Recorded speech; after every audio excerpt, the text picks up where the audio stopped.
Thanks for coming to hang out with us today. Ruck Up Buttercup is a podcast hosted by Deployed Love. We chat about real things that military families deal with and help you to love the call to action. So you know the drill. Ruck Up Buttercup.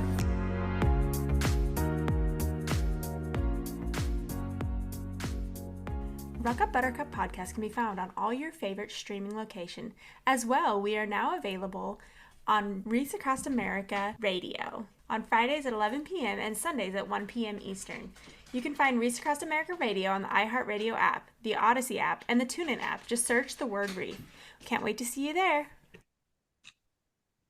Hey everybody, welcome back to another episode of Ruck Up Buttercup. Today we are joined with my friend Kami. She is here to just chat with us because we wanted to have another voice and another person. And Kami and I have been friends since we were stationed at Fort Hood. So it's great to have another friend on the show. Today, we're going to be talking about becoming the new military spouse. So for you girlfriends, even just if you just became a girlfriend, you're going to want to know some of these tricks and tips, as well as some of the acronyms that we're going to talk about while we're on the episode today. But first, I'm going to let Kami kind of tell her story. We like to hear other military spouses' stories. Hello, I have been a military spouse for almost 13 years now.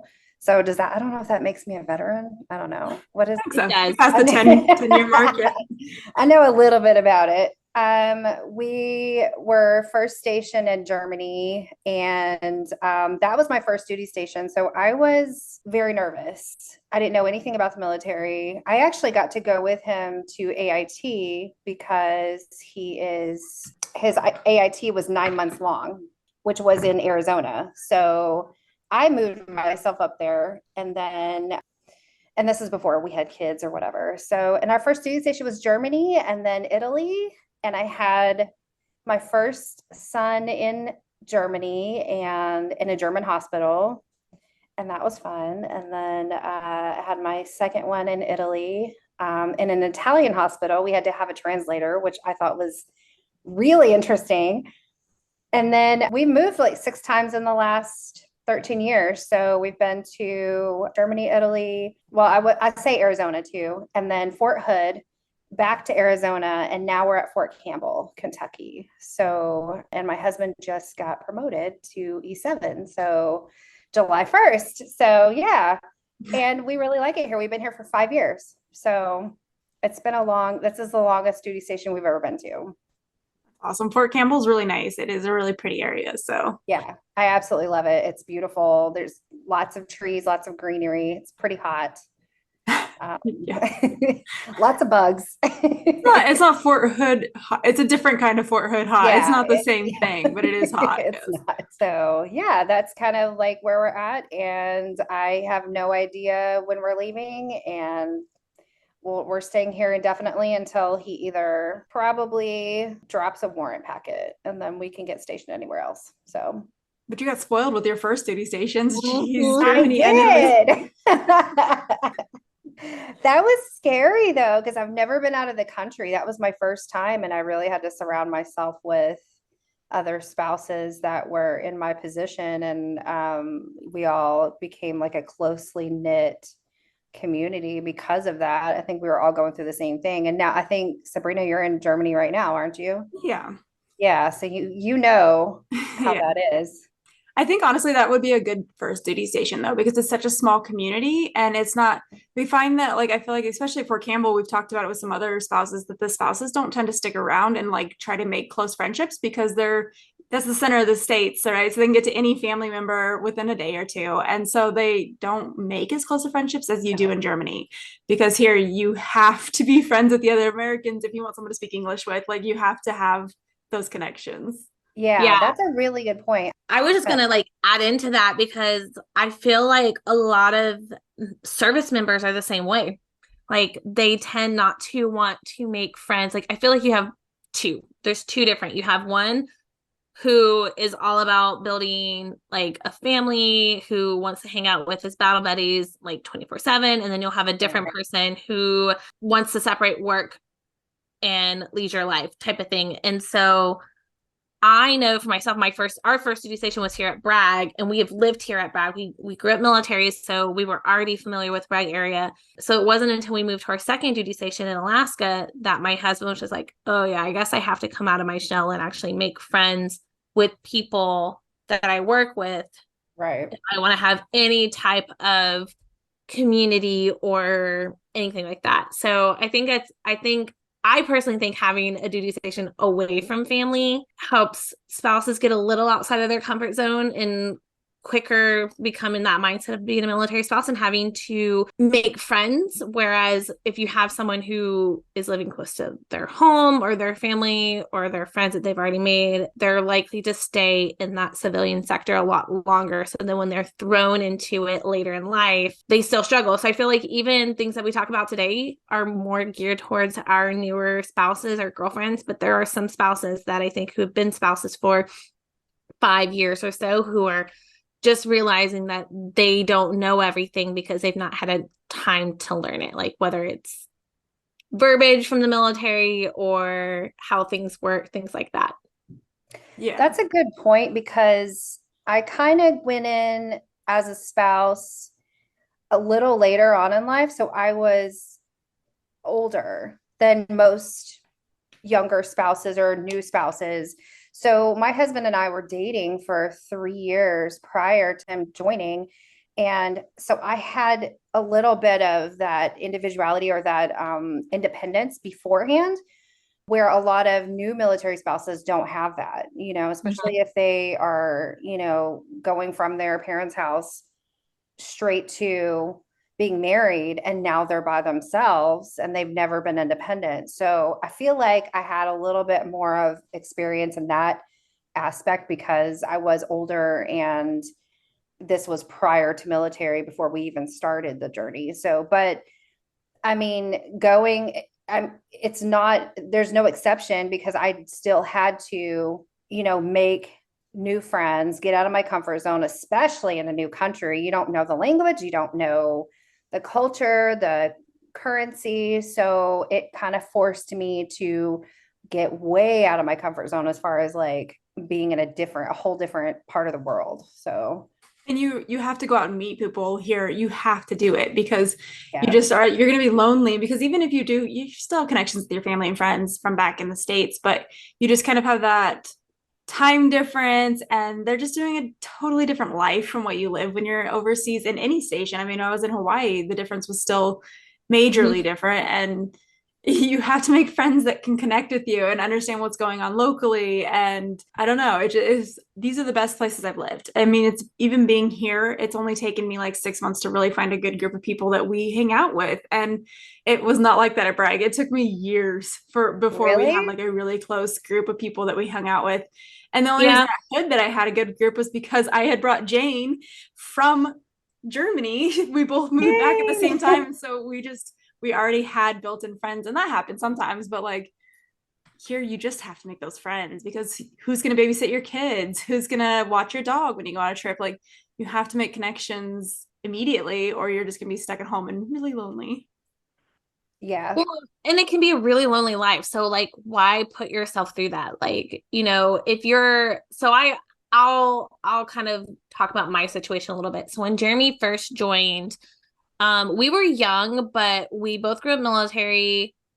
We kind of knew the lifestyle. And my husband wanted absolutely nothing to do with anybody he worked with. Like he didn't want to have friends. He didn't want me to be involved, which kept me really isolated because even though I grew up military and I knew a lot of the ins and outs of it, when he deployed, it was awful.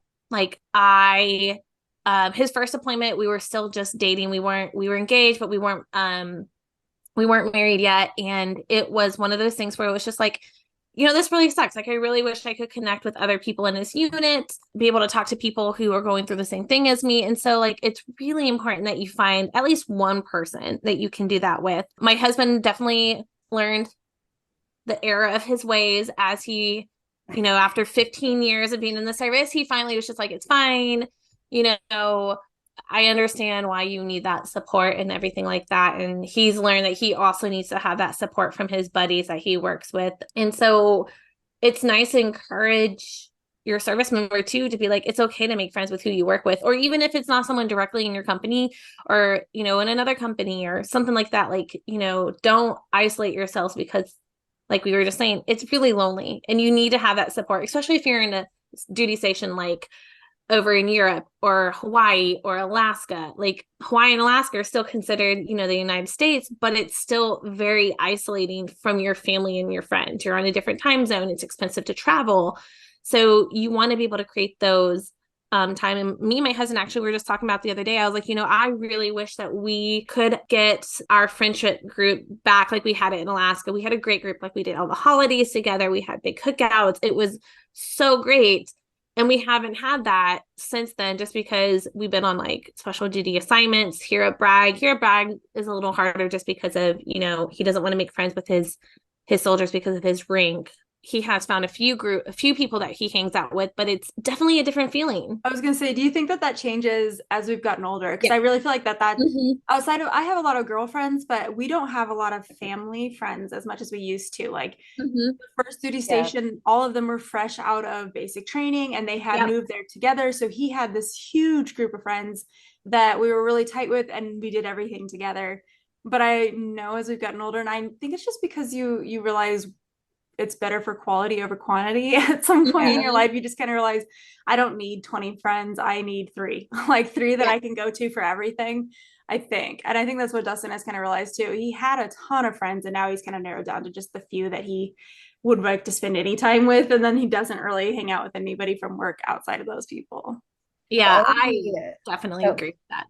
Yeah, like quality, I think, is more important now as I've gotten older because, perfect example. I had to take my son to the doctor's office and he had like a breathing treatment, and I couldn't go pick up my other son from school. And so I have a neighbor friend who's a really good friend of mine, and I can count on her for everything. And she's like, I got you.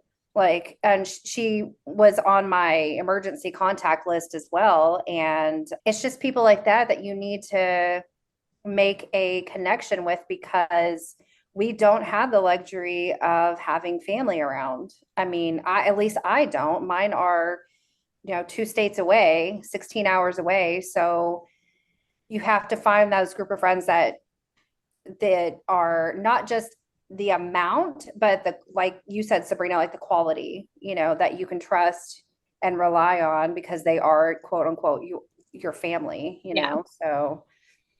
And I'm grateful for those people that do that, because I don't know what would happen. Like if I didn't make friends, and then would he just stay at school? Like I don't know. I don't know what would I have done. So yeah, and I think that is something that a lot of spouses struggle with. I see it in the spouse groups anyways, is making friends, because technology I think makes it worse, because you could just go to things and you will have interactions with people where you're going to make friends, but they try to make friends on social media, and you can have those friends, which I have some friends that are like great for supporting me through things digitally, I guess, but they're not people that I can't rely on them. They're not going to come over for coffee when I'm having a really bad day. It's not what people need. I think that they need to really get out of your comfort zone. It has to be just once or twice. You're going to find somebody. Like we have What's a Play Love. We have these events that are set up really easy to make friends. Like we just have coffee, we sit and chat like we are right now. And it's not that hard to make a friend because we all have something in common. We have the military in common. It's like,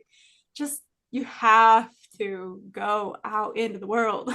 We have to get out, but then you also have to like, don't listen to everything you read online. Like, don't listen to the stigma of military wives are catty, dependopotamus or whatever it is. FRGs are bad. Like, don't listen to it. Make your own assumptions. And as well, on top of that, if you have a bad experience, at least try again, because every group of people, every military spouse is different. Every organization that is out there to support military spouses is different, and different at each installation. So, I've been a military spouse for 15 years and a month, and I have had good FRG support and I have had atrocious FRG support.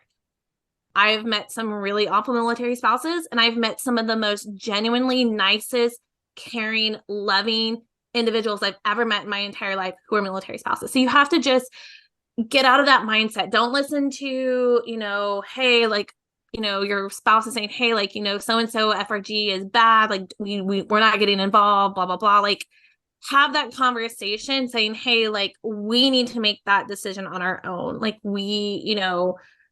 I think we need to at least, yeah, we're going to connect with this organization because it's a great resource. Or, yeah, okay, I don't want to be part of the FRG. That's fine. But I do want to make sure that my information is correct. So that way, if you deploy or you're in training and I need to get in contact, I have one person I know that I can contact. And like our events are so low key and so nice with Deployed Love that you can just come in and there will be at least one person there that's going to make sure that you are welcomed and loved during that hour coffee or our holiday minis or whatever it is. Just get out and try. And don't listen to what other people say. Make your own decisions. I mean, any group that you go with, it's gonna feel like a blind date, right? Like you're not gonna know the people. I know. It is going to be weird. We all know it's going to be weird, but you have to do it because if you just sit on your computer, you're not getting anywhere. Just shut up. That's all you got to do. And I mean, I think a lot, and I'm not trying to poo-poo on the younger generations, but I think they don't like that uncomfortableness of getting out there and meeting new people. It's uncomfortable. We all feel that way, and if you don't like a person, you don't have to, be friends with them or whatever, but just show up. That's all you have to do is just show up. You never know what, what kind of people you're going to meet. And I've just had so many people like flake, and because of that uncomfortableness, they just don't want to feel it. So they just like retreat, and then they go on the military spouses pages and complain that they don't have friends. And I'm like, just show up. That's all you got to do. That's it. I mean, and you'll be surprised. I mean, that's how I met Sabrina. I just showed up. Yeah. Just have I was like, I'm gonna go, like, because I was struggling so hard meeting friends here at Bragg. Partly, I think, because I came back to Bragg and I had some of my friends that are in the civilian sector that still live here that I was like, oh, I'll reconnect with them. But we, after coming back and like reconnecting with them, I kind of learned that we were just on different paths. And it was something that, I was like, I'm still friends with them, but like, I don't really connect with them on a lot of things anymore. And then COVID hit, and then I was like, well, this really sucks. Like, I need to make at least one friend that, I can count on. And, I was trying to avoid making really good friends within my husband's company just because of his job and his rank. And I was like, I will be nice, a cordial, but I didn't want that to be my sole group of friends, because I knew that I would have to be cautious about what I said to them. Like, I couldn't go and talk about work, but I wanted still to connect with people that I had things in common, which were other military spouses. It's much easier to connect with military spouses than it is with people who don't know what you're going through. Yeah. And so, yeah, that's how I met Sabrina. And a lot of my close friends are because of going to an event and, saying like, I got to get out of my shell and see where it goes. Yeah, I think, and you have to go to those family groups because I know there can be some stigma behind it, but you need to go just to learn, because especially if you're lower enlisted, you don't have to worry about your husband's position. You can be friends with anybody because it doesn't really matter. And then also you need to learn the acronyms. You need to go that I know that Army, I don't know what it's called in other branches, but we have the Army Community Services, and they have brand new spouse like training basically where you can go and learn everything. The amount of stuff that program offers now compared to when we were young spouses is mind-boggling. Like I'm like, like I said, 15 years, and like I'm like, there's a program for this. Where was this when I was a young military spouse? Yeah, it's basically like basic training for military spouses, and they sit there and they teach you everything you're gonna need to know to just survive. I mean, it's not gonna be everything, but like just to get by, and all these acronyms that we're going to talk about in a little bit, it's in that. They're going to show you. So when your husband comes home and is like saying all these letters and you're like, what the heck are you talking about? I have no idea what's going on. It's not Charlie Brown gibberish. Actually, like, I know that one. It's actually kind of funny because I do have friends that are not military affiliated, but they are living in the same town. in Mhm. Clarksville. And I forget that they're not military. So I have to kind of not dumb it down, but like explain, because it's just funny how they're like, I don't know how you can, do this without your husband. And like, what does PCS mean? And I have to kind of like explain. So I think it's, if you get a leg up if you can learn those acronyms. And I mean, you don't have to be completely immersed in, his job or whatever, but I find myself being so fascinated with my husband's job anyway and the Mhm. military that I just want to learn, because I always ask him how his day is, what he's doing, because I just find it fascinating to me. I know I'm weird like that. I wish I knew more. Mine's got the TS, the top secret is one of those acronyms, but Oh yeah, he can't say I anything. don't know anything that he does. I just know he sits at a computer all day. So it's like, and it's been like that for the entire 14 years of marriage. Like, what does he do at work? Everybody asks. I'm like, I Yeah, I know. always don't get those know. shrugs. And then when he wants to say something, like he said something the other day, and I was like, what does that even mean? Like, I don't know what that means because you've never actually said that to me before. And so like he'll be like, explain it to me, like dumb it down. And I was just like, oh, okay, like that makes sense.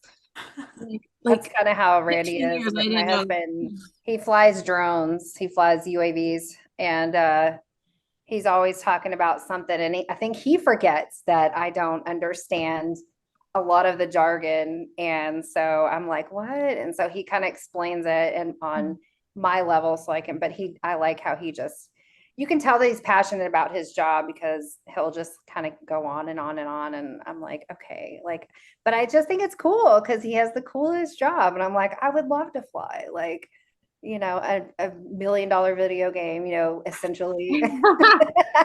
I I wonder how that was marketed to him too, because that's how Dustin Yeah, got the job. He was because they was like his recruiter was like, it's like video games. It is not, but it's fun. It's Oh really my God. fun. And the fact that a recruiter did that because the recruiters, I mean, Jimmy was a recruiter and they don't know what everything is. So the fact that no, someone for like it's sure like a not. video game and It's that's like what, a video game. oh my He was goodness. probably some like grunt, like had I was no gonna say idea what was probably going like on. He's like, no, for sure. You're at a computer and you click buttons like a video game. and for those listening, a grunt is like basic military, like hoorah, carrying salt, like, 11 Bravo, I don't know, all the guys. Frontline kind of Yeah, battle. the Yeah. ones that just like are in the thick of it, constantly in the mud, carrying a rucksack, carrying a rifle. Yeah. Those are, and which is funny because that's what my husband signed up to do. Like he was like, I don't care what other jobs, like I want to do this. And I'm just like, why? I just want to be a Why? So fighter. smart. Why?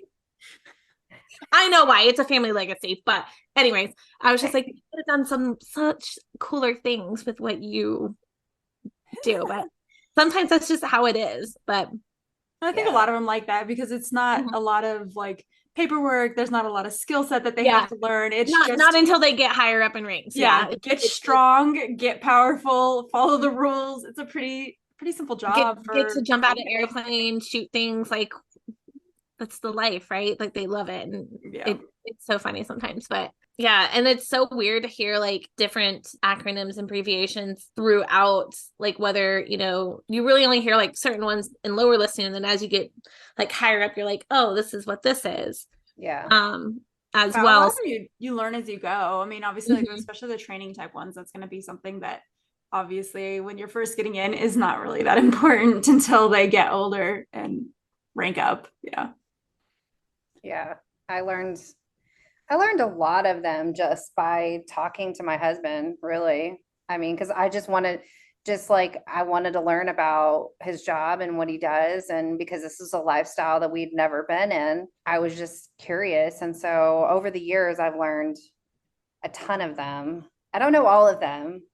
I have to ask I him don't more. I don't know all of them either. Yeah. Well, and I think it's important to point out too that like all three of us have been military spouses for a really long time. And we have spouses who know that their soldiers are not staying in as a career path. And so I think a lot of the time that gives them kind of like, I don't need to learn this. Like Yeah. I don't need to learn about these programs. I don't need to learn about any of this because this is a short time for us.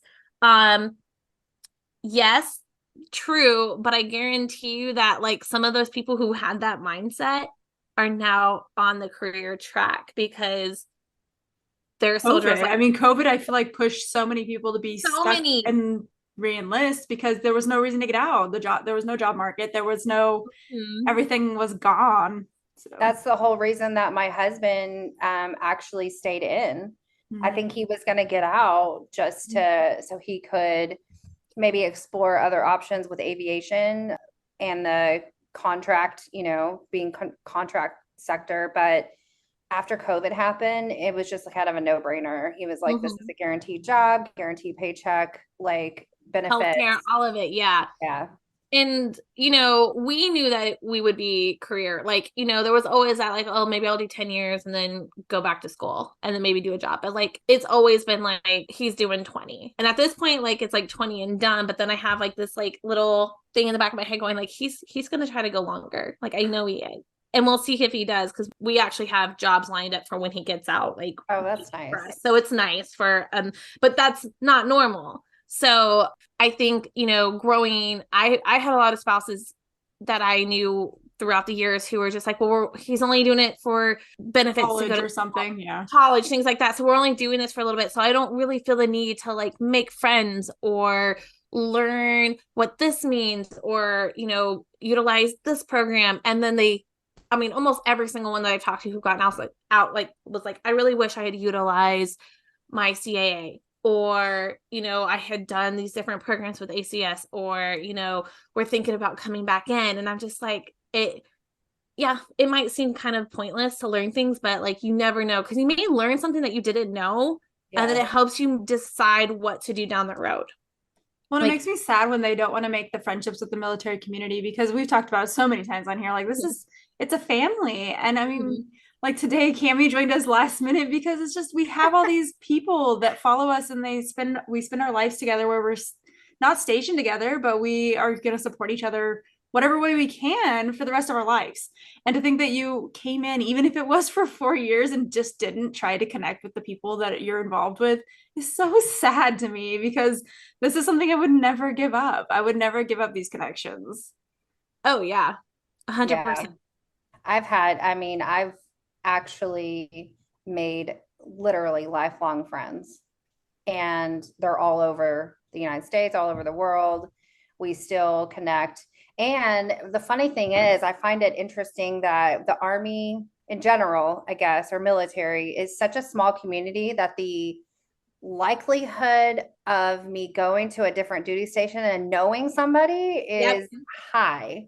And I've had that happen so many times, not just with the Army itself, but with his job, because his job is so specialized that we can only go certain duty stations that actually have the drones available. And so the likelihood of me running into somebody that I already know, that it's the probability is pretty high. So I cherish the connections I have with and the friendships that I have made over the years. Even when we PCS, that is the hardest It thing for sucks. me to Yeah. do is I meet somebody so amazing, and then one of us, like PCSs or whatever, and that's like I think that's probably the hardest thing I've Yep.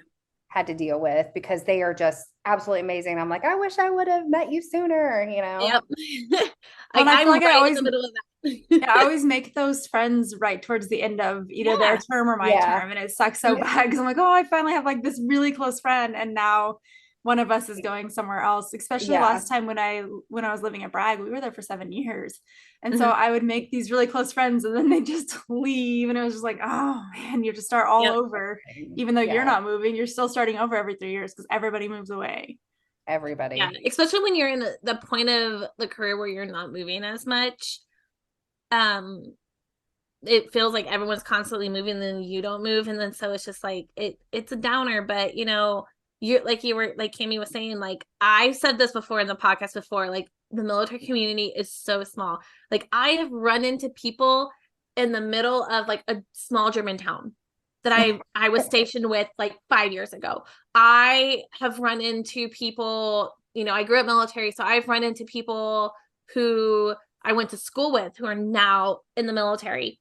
in Alaska. Like it's crazy. And then it's also super fun because then you have those friends who are like, hey, like we're, coming through, like, can we see you? Like I have a couple friends that work for AFES, and every time that they come in towards this area, they're like, hey, I'm coming to town, let's get together. And I'm like, absolutely. And so it's really awesome to be able to have that experience. Also, when you're road tripping, I think it's super fun to be like, hey, we're PCSing to Alaska from Bragg.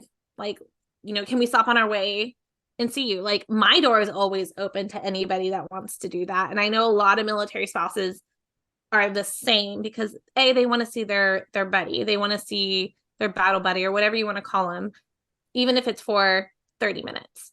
It's always nice to reconnect, because when you reconnect with those people, even if you don't talk to them every single day, it feels like you didn't, like, it feels like your friendship, like it stopped and it starts right back up where you left off. Like there's no like in between.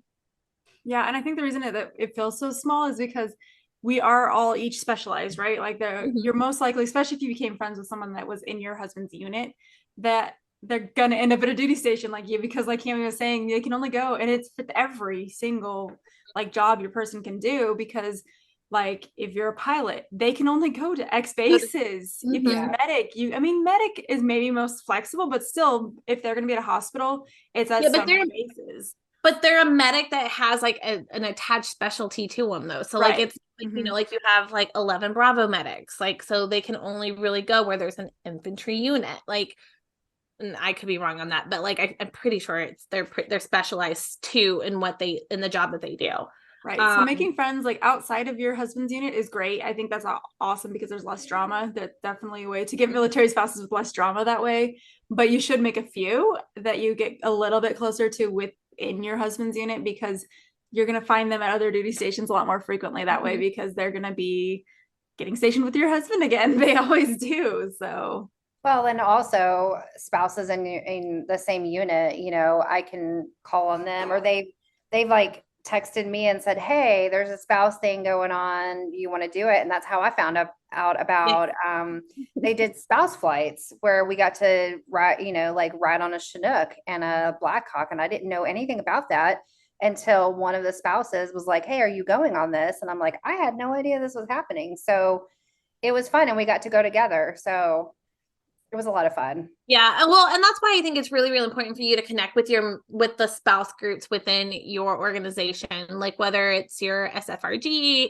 I'm not really sure what it's called in the other branches. I'm going to assume it's some type of family readiness group, or, making sure you check your emails that they send out, or, connecting with another person within the unit to be like, hey, I want to do this. I mean, I feel like there's so much information that goes out through all the different organizations on the installations that it's so easy to miss things. So I also encourage everyone to follow all of those organizations' pages on Facebook, check their websites out, because, there are so many different things. I mean, I've been an FRG leader, and there were times where everyone's like, are you going to go do this? And I'm like, what?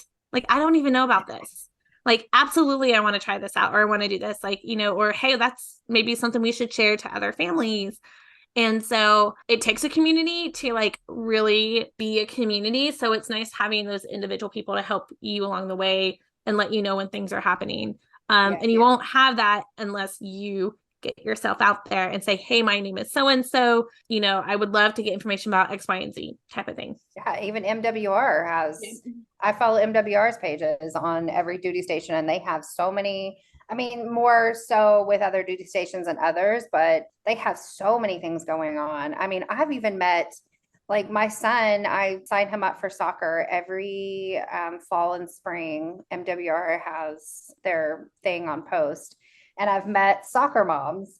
So like, you just never know who you're going to meet. And now we all meet up at the pool once a week with our kids that were on the soccer team. So you just never know like who you're going to meet, who you're going to, connect with and hang out with. And, I think that's how I met them. And I thought it was cool. So now we're like the soccer moms club, And there's so many things that are available. It is hard to keep track of it, even if you're following all those pages. So are gonna have to go look up those things. You're gonna have to either just look on your Facebook and the events. Like you can look at local and it'll pull up a ton of that stuff. I think a lot of people feel like, oh, I'm a military. We just don't get a lot of support. It's ridiculous.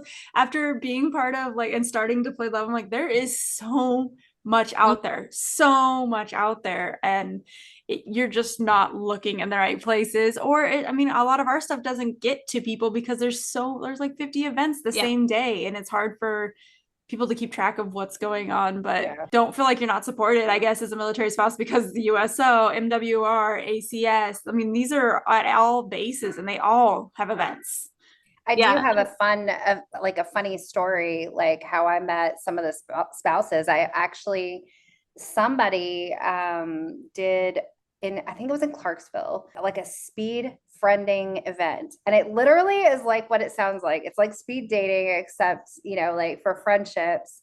And I met some of the coolest people. That was so much fun because it was nerve-wracking.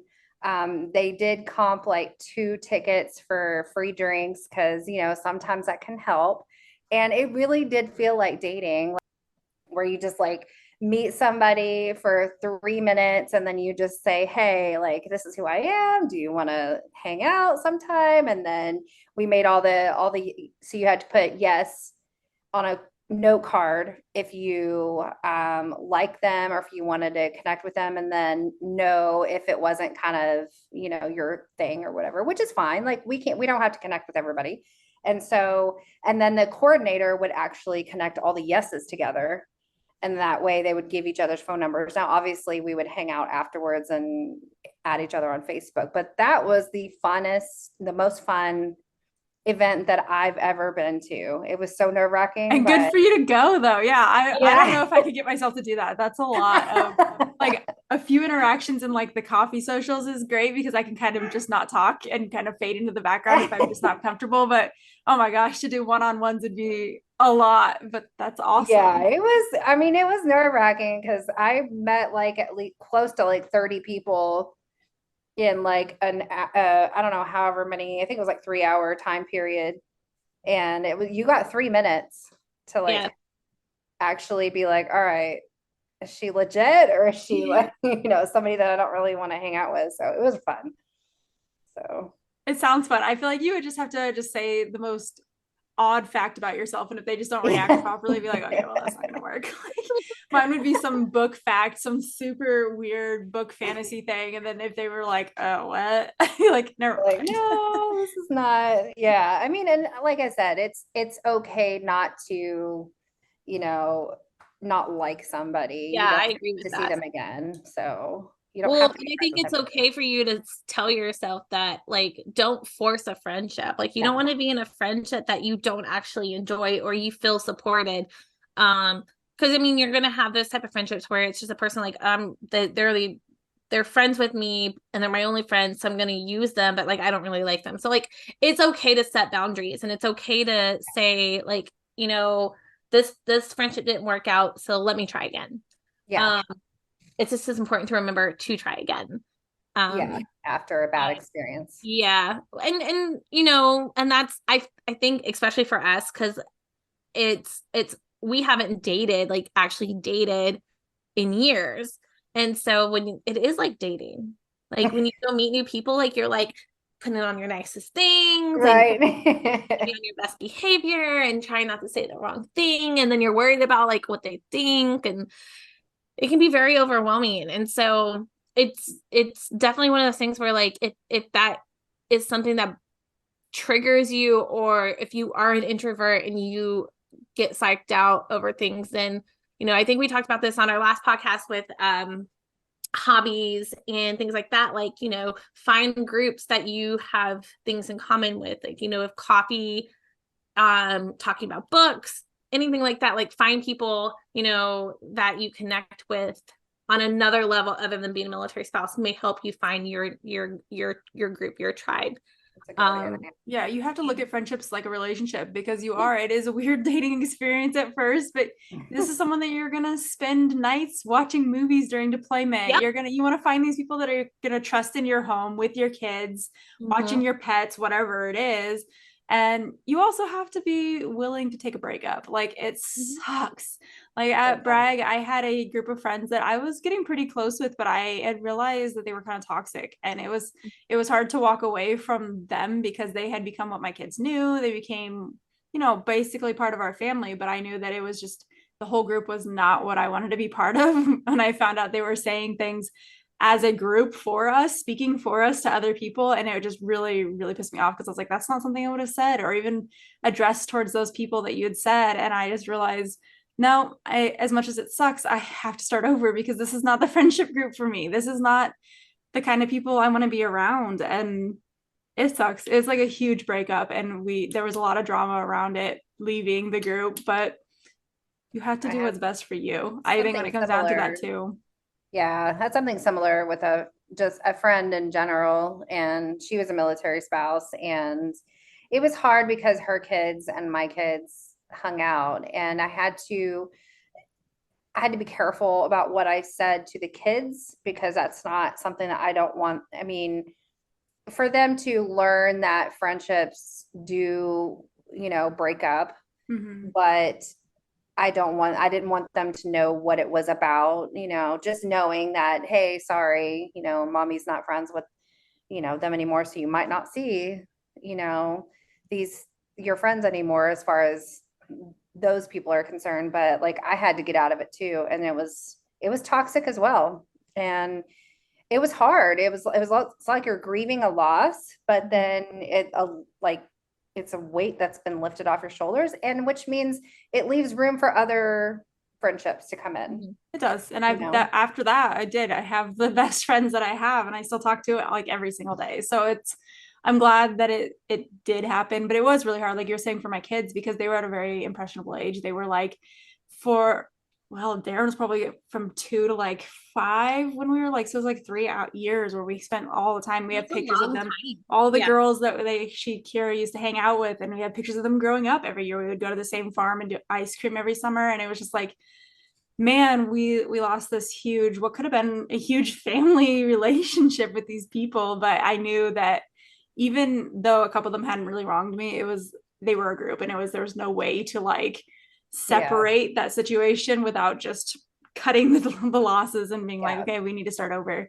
And I'm glad we did though, because that's where we kind of got really involved with To Play Love and all of the people that we met at Bragg through that too. So I mean, that's what we say. I guess it is relationships. It's going to be, I think that's not even just in the military sector. That's obviously across the board.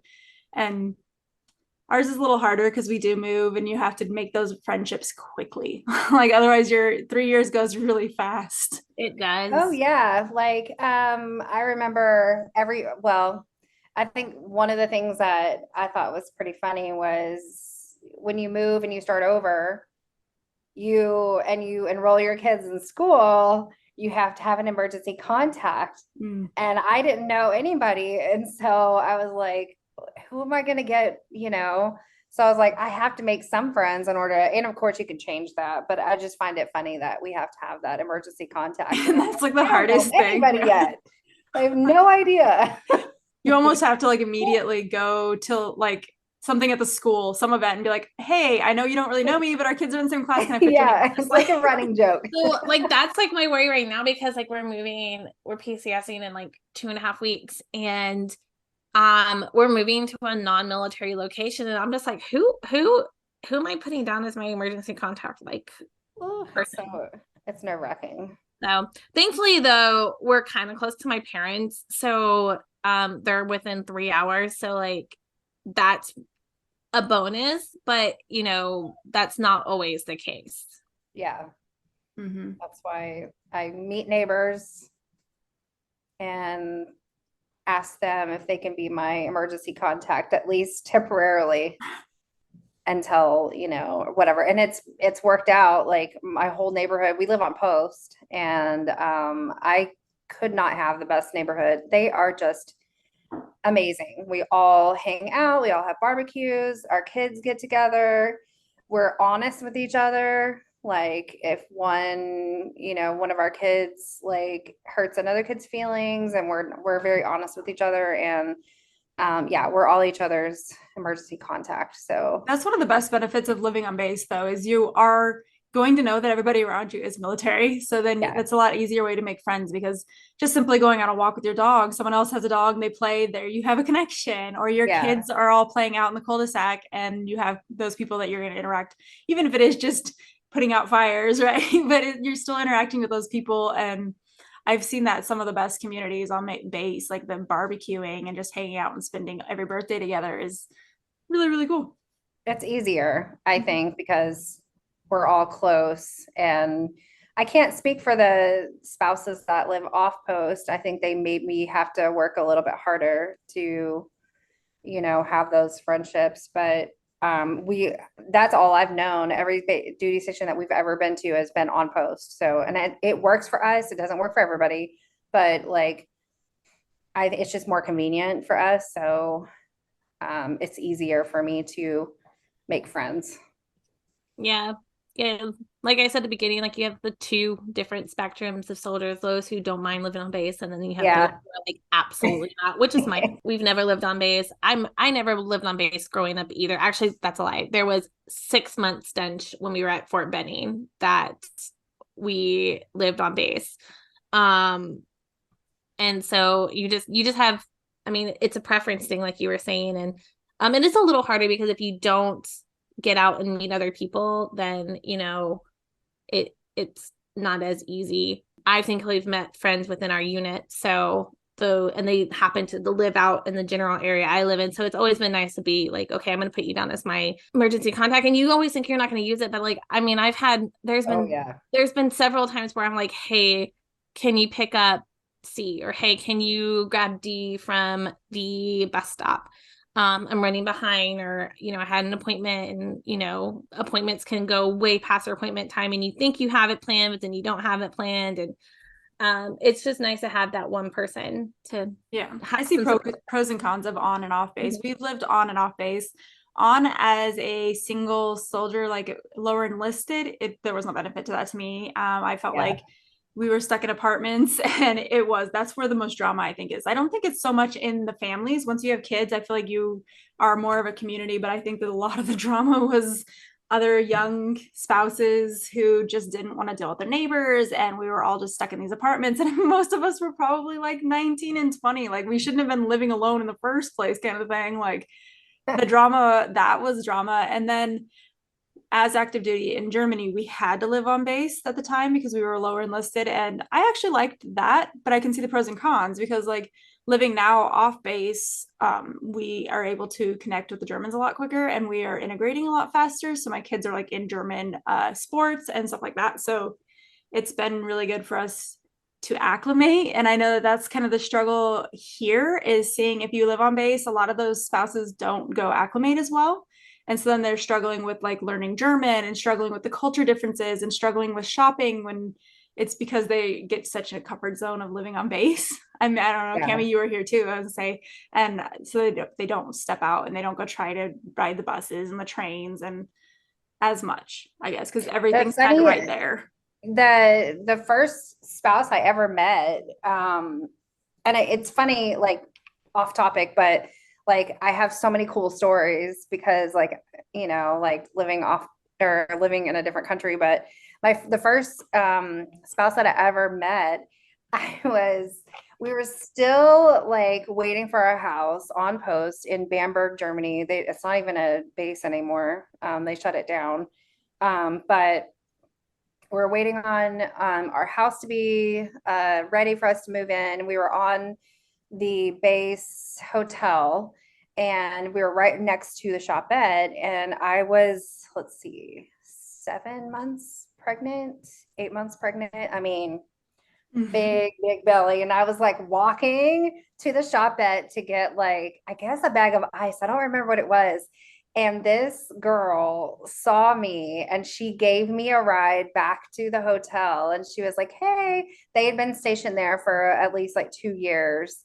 And so that's how we made a friendship was she saw me like struggling, waddling to the shop bed. And so she gave me a ride back and we've been friends ever since. And I thought it was really cool. And she introduced me since she's been there, she introduced me to so many things, like as far as like the culture and, introduced me to a lot of things that I probably wouldn't have because I was scared because I didn't know, being in a foreign country, I was afraid. So she was like, yeah, let's go, out to a restaurant. And I learned about, the language and the like euro or whatever, the currency and how things work. And so if it wasn't for her, I don't know. I don't know if I would have ventured out as much.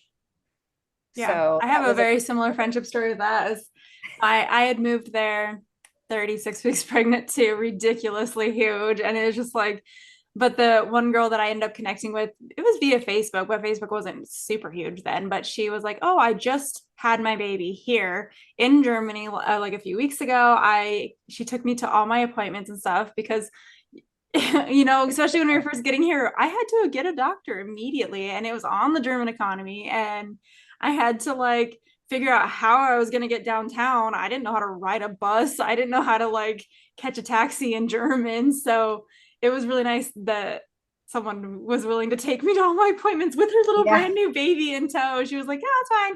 We'll just sit in the waiting room during this." And so yeah, I it's be nice. that It's person. nice I to think have. we've talked about that before. Also, be that person for somebody. If you've Yeah. been Oh single yeah. for a long time and you see a new spouse struggling, be that person because you're gonna make a best friend and you make someone's life so much easier. Oh yeah. It's definitely a core memory because, like I would have never, I don't know what I would have done without her.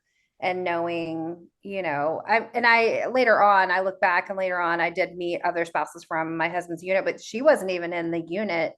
Her husband wasn't even in the unit as my husband. So it really meant a lot to me. And I was like, okay, cool. Now I feel a little bit more comfortable in going out. And I ended up like, because of her and how comfortable she made me feel, I ended up like going by myself sometimes. This is pre-COVID, but and just like putting on headphones and going out by myself with the my youngest son and just like exploring, downtown Bamberg by myself, and maybe that was a little risky, but I felt safe enough to do that and comfortable enough to do that at that point. So it was fun. Yeah, I think Europe is pretty safe in that sense. Yeah. Well, let's talk about acronyms before we get off because I know that was the hardest part. I was telling Ashley, I looked it up too before we got on. I had a pink book with the like ranks of military on the front that said "Married to the Military," and it was like your guidebook for being a military spouse, and it's so I funny. honestly forgot all But about that book. yeah, it had all those acronyms. It had all of this. I don't know if any of it's even relevant actually, like thinking about I it. don't even know if they still give that out or even have that to give to people, but I remember seeing it. Like, I think you could get it It's from still like on the Amazon. Yeah, it was yeah. definitely published in That's funny. 2009 when we first got in the military. So how accurate all of it is, I don't know, but It changes it all was the really time helpful. sometimes. Some of it changes, most of it, I mean, like the basic stuff is, still there, but some of like ALC and SLC and all that, I think they've changed, but it's a constant rotation of Yeah, it just depends on everything. Like FRG is SFRG now. They include soldiers in that. That's like the biggest one I think has changed yeah. drastically over the years. And that's for Army. Um, but I mean, like I feel like pretty simple ones that are across the board are DEERS, which is the Defense Enrollment Eligible. Oh my goodness. Eligibility. My gosh. Enrollment system. Whew. I think that one's pretty common across the board and is something that everyone should know what it is because you have to be enrolled in that. You need Yeah. EFMP is for sure one that I feel like is one that a lot of people don't know because they don't need it right away. But if you ever get stationed overseas, yeah, gotta know it because you're gonna have to use it. Technically everybody's if you have any type of chronic illness or anything that requires therapy, speech therapy, anything that requires like constant. Yeah, I think it's just anything that's consistent appointments, right? Like if you're being seen at least annually for things. Yeah. Yeah, so you're supposed to be enrolled regardless if you go Oconus or not, because I mean there are some duty stations, smaller ones that they may not have the support for you. So yes, it can hinder you going to like an overseas duty assignment, but like to me that irritates me because I'm like, yes, that would be so cool to go, but why would you want to go somewhere where you cannot get the help and services you need? I've talked to a couple people who have kids who are in services and they're like, well, we don't want to enroll them because we don't want it to like affect us. And I'm like, you already know that services there are either not there or limited, but why would you set your child up for failure? Like, obviously, like it would really suck that you wouldn't be able to go where your soldier wants to go, but you do have to do that for your family. Like, you have to have the services that you Well, need. yeah, you're gonna think that you don't want that, especially FMP. If you're gonna think you don't want that to affect getting there. Okay, great. You get here and then you find out that you can't be here. Now you're gonna have to figure out how to move back because that's a whole. And then you have to re-PCS. And let me tell you, moving overseas is not a fun time. So have And to they may redo make you do it that. on your dime if you were not honest with with the services. And so it's just, yeah, it's unfortunate that it can cause you not to go where you want to go. But is it really, I mean, and there's ways to get around it. Like I had been diagnosed with depression, and when we got orders to Alaska and having to go through that, they were hesitant. And I'm like, it was a situational thing. Like, there was deployment. 3 of my grandparents passed away. I was struggling with X, Y, and Z. Like I haven't been on medication for it in 9 years. Like, is it really like something holding me Diagnosis back? anymore, really? Yeah. There's definitely ways around it, like doctors note things like that, but like if you are in actual services, whether you have asthma or whatever it may be, that you have to go see someone on a regular basis, you have to be enrolled in it. And it makes sure that you have the services there for you. And it would be unfortunate, especially if you have something that's life threatening, where you get stationed somewhere And and they don't you can't have. get the aid, you can't get the support and the help and maybe life-saving things that you need. So that's probably like the one thing that irritates me the most about, like, we don't want to enroll because of X, Y, and Z. And I know I got onto one of my friends here because she did that because they wanted to go to Alaska. And I was like, you're not going to go to Alaska. You guys have too much stuff on your guys' stuff. And they were banking on it. And I was like, I love you guys, but like you're gonna set up your son up for failure if you guys lie about his EF&P. And I can tell you right now, and you've already done your research, there's not services there for him. And I think a lot of people get the mistake that, oh, well, because it's still in the United States or even in Germany, they're a very advanced culture, but like that, just because it is here, it doesn't mean that you're going to have access to it. They don't take TRICARE. They don't have any openings because there's so many people using it. Like there's reasons why the military is going to restrict you. It's not just because it's not easy for them to do or they don't want to pay for those services in that area. It's most likely you're going to get there and have like a 6 year or 6 month wait for a service that you absolutely need. And they know that. They're tracking that from their people that are already stationed there. So they're trying to make it a point so that you're going to live a comfortable life. And if you're pushing against that, yeah, and they're trying to avoid like compassionate reassignments because you get there and realize that you don't have the support and you need to go somewhere else, or breaking up families, like because at some point they're going to be like, you have to make the choice. You can either go with your significant other can go back someplace where they can get support, because we can't send you back because we don't have the tools or the bodies or anything like that to do that, to replace you here. That sucks. After the fact. So it sucks. Point. So I think it's important. And I think that EF&P is not actually talked about a lot because it's one of those things where if you get like, soldiers are completely different things. So it really only affects family members. And so if you have a new spouse that comes in and there's no type of like paperwork, or the soldier doesn't explain it to their spouse or however it might be, you don't know. Like I didn't know anything about EF&P until we moved to Alaska. And I was like, what is this? And I grew up military. I just don't ever remember having to do anything with it growing up.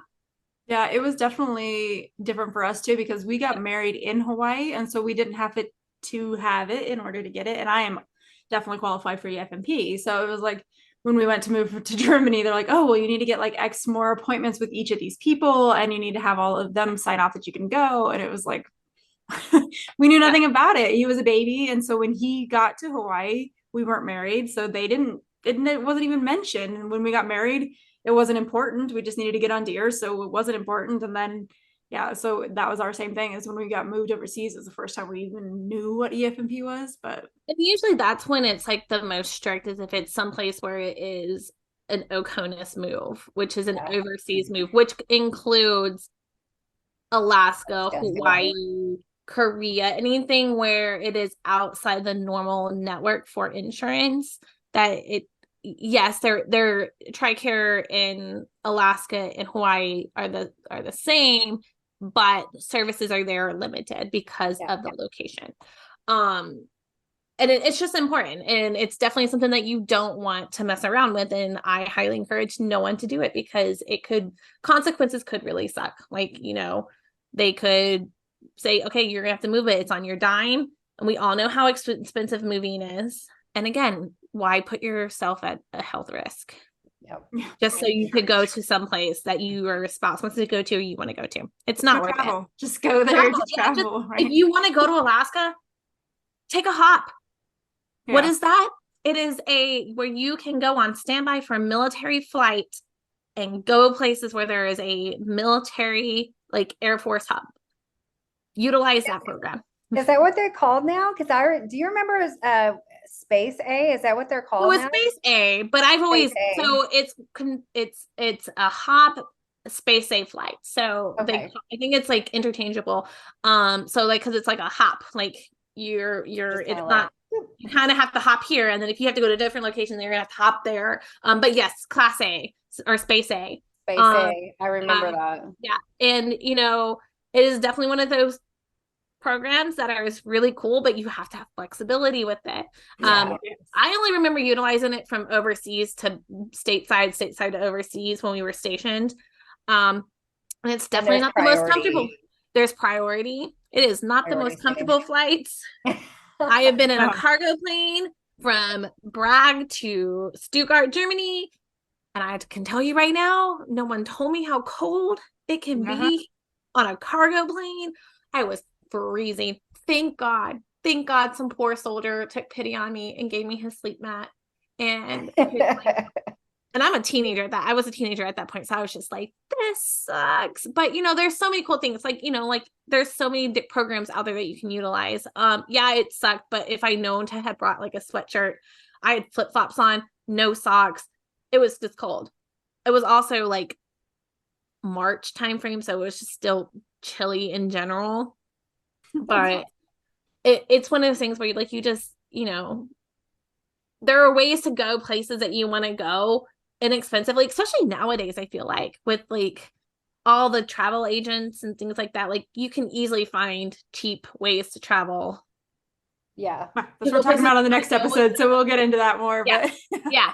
So okay, what's another one? We talked about the FAP, which is the Family Advocacy Program, but there's a lot of tons of those, like USO, ACS, MWR. I guess some more terms that are like more your husband might come home and say is like your NCO, his XO, like those things that you're like, and what is an XO? Your commanding officer, right? Like it's not something that you really need to know, but you kind of do, because you're gonna probably want to know who those people are, because they're gonna be involved in the FRG and stuff too.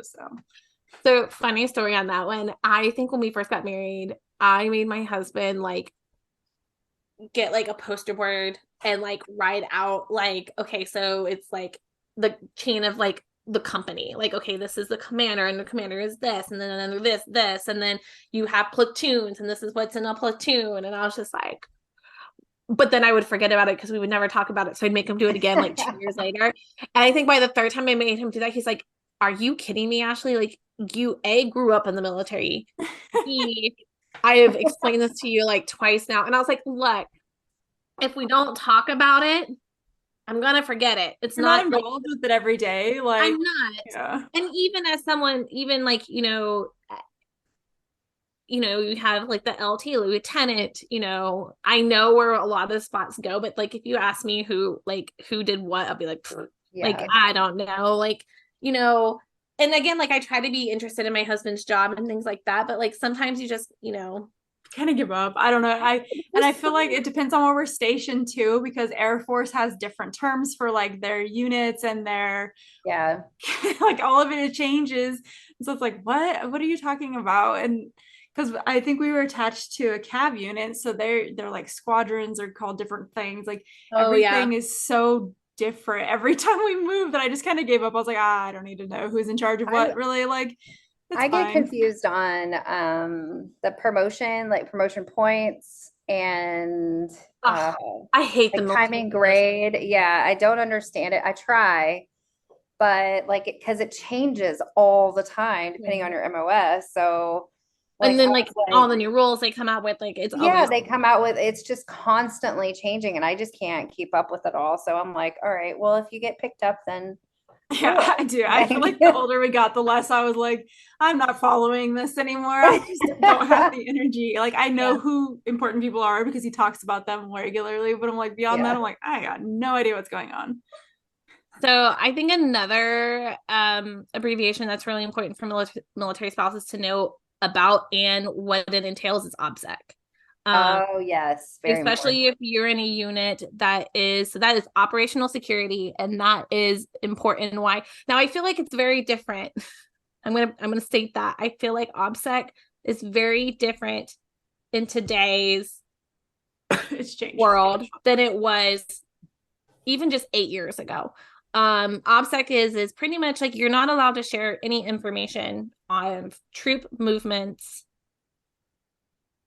at all. Pretty much, like you don't want to share like my head, oh, my poor heart, my soldier left today to go to Afghanistan. Like that is a big no-no, especially coming back.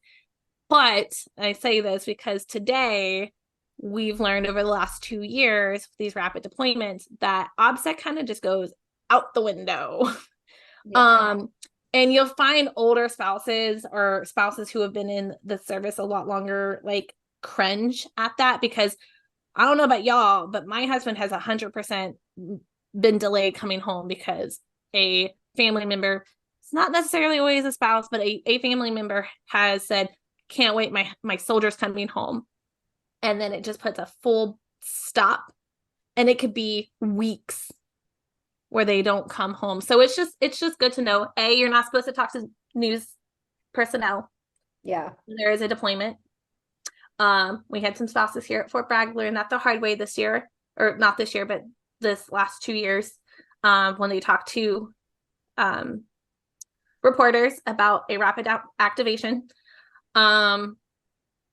And yes, you say that that's your husband's job, you can do what you want to do, but unfortunately it is the military and there can be consequences to your actions to your soldier. Well, and I think on the OPSEC is the opposite side is PERSEC. It's not Yep. just you don't want to talk to the news agents because of Yep. your spouse. It's yourself because then Mhm. Yeah. immediately, and that's why I ended up doing some of the interviews as unrelated, but through Deploy Love was because it's like immediately if you're on the news, everybody that sees your face knows you're alone. Yep. You're going to be alone for X amount of time because we at the time Right. had no idea when they were coming back. And it was just Mhm. like, don't put yourself in that position. And especially here stationed overseas, I hate when I can see cars that we're following and I'm like, nope, absolutely American. Or like people, the way that they dress, they are wearing like big ball caps with the like American flag and stuff. I'm like, don't put yourself in that position Yep. because like, yes, the Germans are nice. They like Americans. That's fine. But you know what's right over the border? People who don't, and they Yep. can come in here. Like, you need to not express who you are Um, to everybody. when we lived in Germany, when we went to Belgium for I call him uncle, but he's a family friend. Um, we were followed on our way back Oh my for God. not an hour, for several hours. And they took every single turn. Like we got off the highway, we came around, we like did everything. For a solid 5 hours, we were followed. And this was after 9/11 too. So it was a little scary. They were definitely um individuals who were following Like us the that military. didn't like military. I'll just put that out there. And we were just, and we were in a minivan. So like it was really clear, they started following us from a gas station, so they heard us like talking and things like that. But we were also in a minivan. You've been to Europe, there's not a lot of minivans. No. Not American minivans. Anyways, but you know, it can happen. As someone who has had that happen to them, it can happen. So it is important to kind of like, you know, it's okay to say like, hey, like, you know, I have my stuff to private, so I don't have anyone outside of my network that can see my posts and stuff. So it's important to do that too, I think. There's a lot of things. Yeah, I mean, it is personal security that is super important. And I don't think as military spouses they care. A lot of people are like, oh, it's not my job. I'm like, but there's going to be people that just don't like you because of what your spouse does. And that's scary and sad. But it is what it is, especially when you're not in the same country. Like, obviously, I think when you're stationed in the United States, it's not generally as much of a threat to the military personnel, but it's just one of those things that we were trained heavily when we came to Germany the first time. Like, don't put stickers on your car, like don't wear shirts that are all in English, kind of thing. Like blend in. Yeah, now I don't think they're trained that much to do that. And it's crazy how many more people bring their giant ass pickups and stuff. And I'm like, everybody knows. We all immediately know. And the main reason that Americans are in Germany, active duty military. Like, it's very clear. Yeah. Yeah, when we were in Germany, it was 2012, I believe. They told us like blend in as much as possible. Don't put stickers on your car. Don't, you know, and they weren't even allowed. I'm sure that it's the same way, but they're not allowed to wear their uniforms, even going from like Oh, I still see people do it that was like, yeah, and I'm you like, were walking that, around the and mall you're and just this painting like a target. high ranked woman was walking around in a uniform, and I was just like, why are you doing that?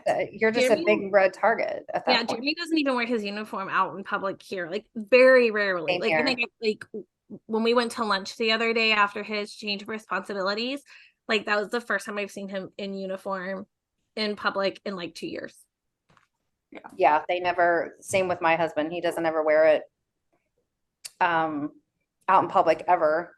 And then like even on social media, my husband doesn't have Facebook or anything like that, so it's a little bit easier. But like I've had friends or family, they don't see him, you know, in pictures, and they either assume that we're like not together, like we're divorced or something. And I have to nonchalant, like kind of explain to them like in a text message or something like that, where, hey, we're okay. It's just, I can't let people know that he's deployed or whatever at that time. So Jimmy has a fake name for his, like he oh, posts that's a good idea. he doesn't have his real name up there. And then but he is connected to other family members, so they could figure it out, I guess. But again, like we have all of our family has our social media kind of like on lockdown. Like you can only see it if you're actually friends with us. Yeah. Type of thing. But yeah. Let's see.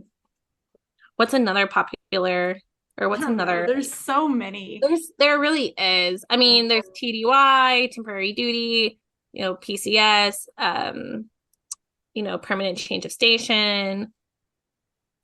Basic, AIT, and I'm sure all the other branches have different ones for those. And Diddy, which is do it yourself move. We talked about OCONUS, which is just, you know, outside of the continental United States. BAS, basic allowance For housing, or BAH. BAH is basic allowance for housing. You know, AFES, which is the Army and Air Force Exchange Services, which would consider, you know, you have PX and BX, which is yeah. I always like that one's always a little tricky for me because like it depends on where you're at. So if you're at a base, it's BX, but if you're at a post, it's PX. And how you know whether it's base or post, nobody knows. Like it's in the name, but it's not really ever super labeled. People will get the gist though. If you just have something X, they'll be like, oh yeah, okay. Yeah, like I think where was I think I was stationed overseas, and like if it's a base, like if it's an Air Force base, if it has an Air Force base attached to it, it's usually a base. If it's just an Army location, it's usually a post. That makes sense. I never really had anybody explain that to me, but there's so many that makes sense. Like there's so many joint things nowadays, so that's why it's just like BX/PX or whatever way it is on the I wonder building. what it's called. Yeah, like It's like the JBLM. Navy and the Marines though, because they're not bases or posts, are they? What is, I don't know. No, see, but I would assume it's a base because like Navy base, Navy base. naval base. Naval I don't know base. about the Marines. I would say Marines would be because like a base is like I feel like they would all be bases now that I'm going down Like a this hub? road. I don't know. It's like a little hub, like you base all of your things here, where post is just like I just for some reason post I think army because like they're posted up like on like patrol. I don't know. That's probably wrong. And anyone who's listening wants to clarify that for us. But that's just how I've always viewed it. Like if it's just an army, it's post, and then I think everything else is base. I don't know. And then you have like TRADOC posts. Yeah. Which are considered. Do they have AFES at the other places since it's Army and Air Force Exchange Services? So is there even an AFES at a Marine and Naval? I mean, they have to have something equivalent, I would assume. I don't know. We've got to find more Marine spouses to talk to because you never know. But I feel like a lot of Marine bases or naval bases are also kind of close to either an Air Force or installation. So maybe I don't know. I could be wrong on that one too, but I feel like there's something connected to. I don't know. I don't know much about either of those. So the only other one that's I can think of that it's not really an acronym, but it's something that's so funny because we were civilian sector at Bragg. We weren't allowed to like go on base because he's civilian, like do things on base, is shopette, because that is, we use that term all the time when we were younger because on base that's what it's called. But then when we got out and we're civilian sector, we went back to calling him gas station because it's a freaking gas station, right? But like now that we're back here, my kids call them all shopettes again because we're using it so consistently that they're like, oh, we can just stop at the shopette down the street. I'm like, that's not a shopette. Like we're in Germany, that's a gas station. But like, I don't know. Gas station. I don't know if I've ever, I know I've referred to them as shopette, but like I don't think like I'm just like, oh, I'm at the gas station by the North Post PX. Like I think it's more when you're overseas. I think it's just over here you call it the shopette because that's what it is. But I mean that's what they're here too on base because like you have the shopette, like I'm over at the shopette on Ardennes or whatever it is, but or the classics too. Classics. But a lot of shopettes now have the classics inside them. They do, yeah. So I don't even know of any, because there used to be a classics here at Bragg, but it's inside that gas station now. Yeah. But now it's inside the gas station. It used to be like there used to be like its own building, and I don't know if that's still here or not. Now that I think about it, but and for those who are listening, the classics is the liquor store, ABC store, whatever you call it. No. Because now they carry it in the PX, BX, or in the classics as well. So you can get that in both locations. Yeah, I don't know. Is there a class sixes anymore? I'm like thinking about it. Like there's definitely not one here. I think they've combined them. Jesus. Sorry. Are you okay? I just heard thunder. I'm like, man, it's good. Is it storming? No, she doesn't live here. Duh. Where is she at? Oh,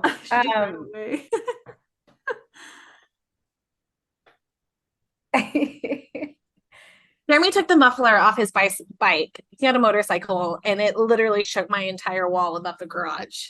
It's so loud. Holy cow! Sorry, I jumped. You're so funny.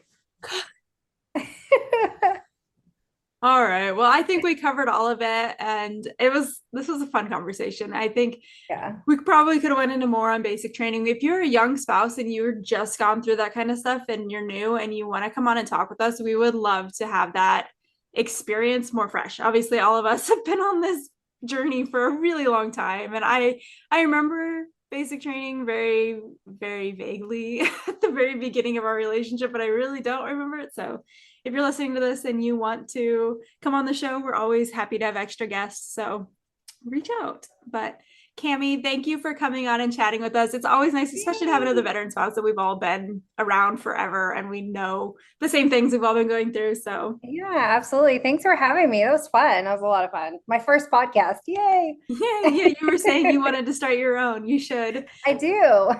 So she told us a lot about her military journey, but Kami is one of those really cool spouses who didn't let the military take her identity. She sings and she does all kinds of really cool stuff for herself. So Absolutely. I had to learn that the hard way, but I absolutely did not want that to be just my identity. So that was something that was important to me. So yeah, absolutely.